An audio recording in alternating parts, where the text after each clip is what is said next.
Hai teman-teman, kembali lagi ke channel Chandra Bersaudara. Pada video kali ini kita akan belajar tema 9, benda-benda di sekitar kita. Subtema 1, benda tunggal dan campuran, pembelajaran 5. Apa yang akan kita pelajari? Ya, hari ini kita akan belajar mengenai iklan, benda campuran, dan yang terakhir tangga nada lagu. Sebelumnya, jangan lupa subscribe ya supaya tidak ketinggalan video selanjutnya.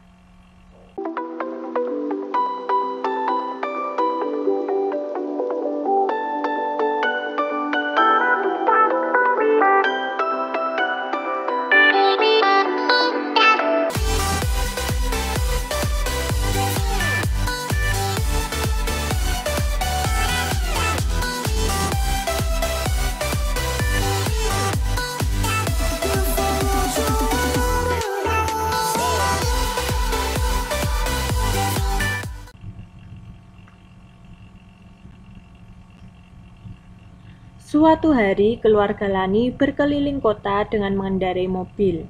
Saat lampu lalu lintas berwarna merah, mobil yang dikendarai ayah Lani berhenti. Tiba-tiba ada seorang yang mengetuk kaca mobil. Orang itu menyodorkan selembar kertas. Ternyata kertas itu berisi iklan. Berikut isi selebaran iklan yang diterima oleh ayah Lani. Amatilah iklan berikut. Toko Mas Subur, jual beli perhiasan logam mulia. Jalan Mulia Selatan, nomor 65 Jakarta. Telepon 085 734 32116. Nah, setelah mengamati iklan ini, ada nama produknya yakni Toko Mas Subur, kemudian ada gambar produk, ada kalimat iklan, dan selanjutnya ada alamat iklan dan nomor telepon pengiklan. Yang pertama, apa saja unsur-unsur yang ada pada iklan? Ya, jawabnya ada nama produk, gambar produk, kalimat iklan, alamat pengiklan, dan nomor telepon pengiklan. Yang kedua, apakah menurutmu unsur-unsur pada iklan lengkap? Tuliskan pendapatmu pada kolom berikut. Ya, jawabannya iklan tersebut belum lengkap karena belum ada harga barang yang ditawarkan dan keunggulan produk yang ditawarkan.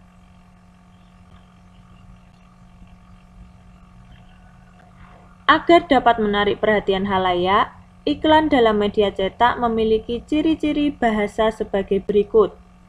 Yang pertama, menggunakan bahasa yang singkat, padat, dan jelas. 2. Menggunakan bahasa yang memikat dan memiliki daya sugesti. Yang ketiga, menggunakan kata konotasi positif. Yang keempat, isinya bersifat objektif, jujur, singkat, jelas, dan menarik. Iklan pada gambar tadi menawarkan jual beli emas di toko subur. Tahukah kamu, emas ada yang termasuk zat tunggal dan ada yang termasuk zat campuran. Emas murni yang memiliki kadar 24 karat termasuk zat tunggal.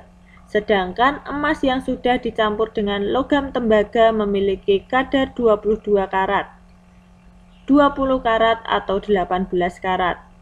Emas seperti itu termasuk dalam benda zat campuran. Selain itu, ada emas berwarna putih yang dinamakan emas putih. Emas putih juga merupakan benda zat campuran. Emas putih merupakan campuran antara emas, tembaga, dan perak. Campuran tersebut merupakan campuran homogen. Ingatkah kamu dalam pembelajaran 2 bahwa zat campuran ada 2? Yaitu campuran homogen dan heterogen. Mari mengidentifikasikan sifat campuran pada zat.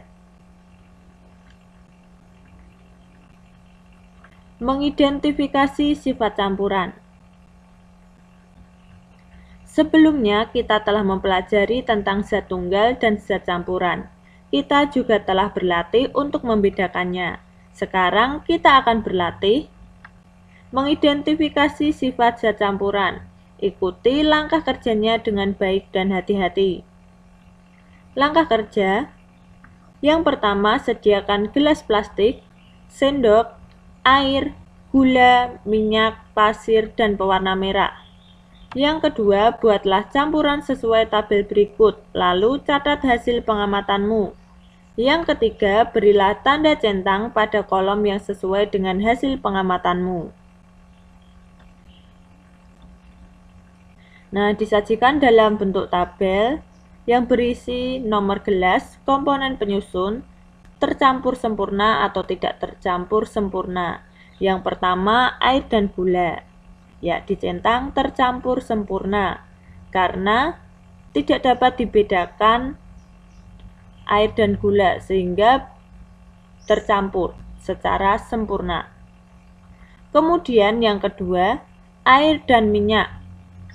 Ya, air dan minyak ini dicentang tidak tercampur sempurna karena masih terdapat perbedaan, masih dapat dilihat dengan mata air dan minyak yang tidak bisa tercampur. Yang ketiga, air dan pasir. Nah, air dan pasir ini tidak tercampur sempurna, masih terpisah. Air sendiri, pasir sendiri. Yang keempat, air dan pewarna makanan. Ya, ini tercampur sempurna. Yang kelima, minyak dan pasir. Minyak dan pasir ini tidak tercampur sempurna. Yang keenam, minyak dan pewarna makanan. Ini juga tidak tercampur sempurna. Dan yang ketujuh, minyak dan gula tidak tercampur sempurna.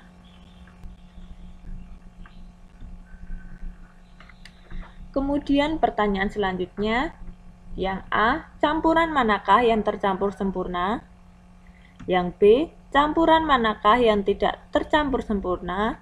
Ya, jawabannya komponen penyusun ada air dan gula tercampur sempurna. Yang kedua, air dan minyak tidak tercampur. Yang ketiga, air dan pasir tidak tercampur. Yang keempat, air dan pewarna makanan tercampur sempurna. Yang kelima, minyak dan pasir tidak tercampur. Yang keenam, minyak dan pewarna makanan tidak tercampur. Yang ketujuh, minyak dan gula tidak tercampur. Pernahkah kamu melihat penjual jamu mencampur air dengan serbuk dari kunyit dan buah asam? Percampuran antara air, serbuk kunyit, dan buah asam menghasilkan minuman kunyit asam. Apakah campuran itu tercampur sempurna atau tidak tercampur sempurna? Ayo lakukan percobaan berikut. Tuliskan hasil percobaanmu di buku latihanmu. Setelah itu, laporkan hasilnya kepada ibu bapak gurumu. Ya, bahan yang pertama tadi, air, serbuk kunyit, dan asam gula. Kemudian semuanya dicampur. Langkah yang ketiga, hasilnya, yakni hasilnya tercampur sempurna. Selanjutnya, nyanyikan lagu-lagu berikut. Ya, ada lagu Suwe Ora Jamu ciptaan R.C. Hardjo Subroto.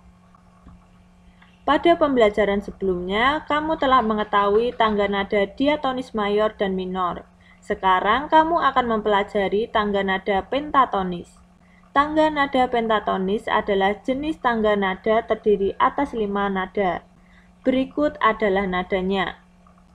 Ada tangga nada yang menggunakan pelok dan selendro. Urutan tangga nada pelok yaitu Do, Mi, Fa, Sol, Si. Sedangkan urutan tangga nada selendro yaitu Do, Re, Mi, Sol, La.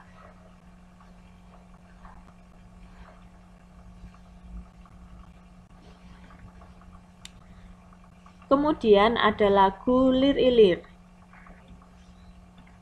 Apa yang kamu rasakan setelah menyanyikan lagu Suwe Ora Jamu tersebut? Nada apa saja yang digunakan? Ya, jawabnya Suwe Ora Jamu. Nada dari lagu ini gembira. Isi dari lagu ini menceritakan 2 orang yang lama tidak bertemu dan menyebabkan kekacauan. Suwe ora jamu termasuk dalam lagu daerah sehingga nada yang dipakai adalah nada pentatonis. Setelahnya, apa yang kamu rasakan setelah menyanyikan lagu Lir-Ilir tersebut? Nada apa yang terdapat pada lagu Lir-Ilir? Ya, jawabnya, Lir-Ilir nadanya agak lambat namun agak bersemangat. Selanjutnya, nyanyikan kembali lagu Lir-Ilir dan Suwe Ora Jamu. Kemudian, identifikasilah tangga nada masing-masing lagu tersebut. Ya, yang pertama Lir-Ilir, judul lagunya Lir-Ilir. Yang kedua, jenis tangga nada slendro. Yang ketiga, penjelasannya, pada lagu tersebut banyak digunakan nada-nada do, re, mi, sol, la.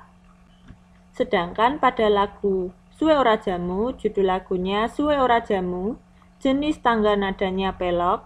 Kemudian penjelasannya, pada lagu tersebut banyak digunakan nada-nada do, mi, fa, sol, si.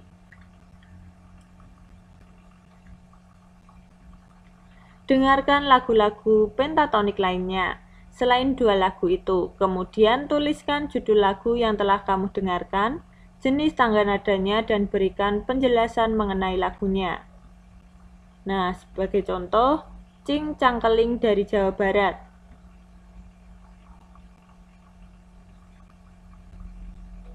Judul lagu Cing Cangkeling, jenis tangga nada slendro. Penjelasan, pada lagu tersebut banyak digunakan nada-nada do, re, mi, sol, la. Kemudian lagu Mat Cepet-Cepetan dari Bali. Judul lagunya Mat Cepet-Cepetan, jenis tangga nada pelok. Penjelasannya, pada lagu tersebut banyak digunakan nada-nada do, mi, fa, sol, si. Demikian pembelajaran pada video kali ini, semoga bermanfaat ya, dan sampai jumpa di pembelajaran berikutnya. Bye-bye.